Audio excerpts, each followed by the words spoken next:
traffic enforcers talaga, kailangan ano. First time ba na nagbabike dito? Hindi naman. Hindi naman po, palagi. Malagi. So, mas siko-sikong pogi, no? At DOTR.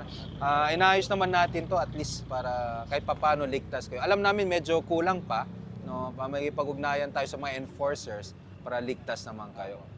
The bicycle lanes in Angeles City, specifically, nag-improve na siya. We have lots of markings. So kami mga cyclists, we need a very safe, reliable, and convenient path para sa mga cyclists. So I think itong bicycle lane po ang pinaka magandang ginawa ng Angeles City LGU government, and of course si DOTR na nag-provide, nag-come up with this kind of project, and we are very grateful kasi safe kami ngayon. We are safe. Alam nyo po, ang parating utos po sa atin ng Pangulo, mas lalo na po ngayon, no?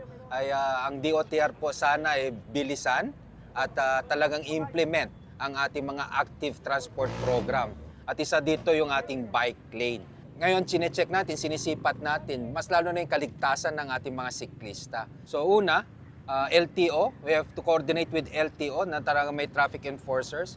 Pangalawa, naisasama na din ito sa theoretical course ng LTO natin. No? Ang kailangan talaga natin dito, ang pinag-usapan nga namin, yung cultural change, yung pagbabago tagal ng pag-uugali ng mga Pinoy, na talaga importante, bigyang alaga, importansya ang ating mga siklista at hindi lang mga pedestrian. Pangatlo, may pag-coordinate kami sa lokal ng pamahalaan at sa DPWH also, no, na parati nating katuwang sa mga ganitong programa, if we can impose like a maximum speed limit sa mga ganitong may mga bike lane. At yan nakakatulong din, no, to at least make our cyclists feel more safe, no? Unang-una, nagpapasalamat po kami natin at kay Secretary Lopez na napagawa po kagad itong bike lane natin dito sa siyudad ng Angeles. Hindi lang po mga bikers ang gumagamit ng mga bike lane, no?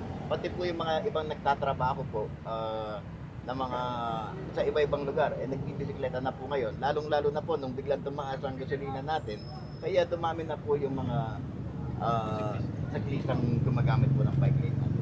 Thank you po, thank you po. Sir Secretary, Thank you let's po. improve our bike Ma'am, lane. salamat po. And keep our bikers safe, sir. Opo, we will po. Salamat po.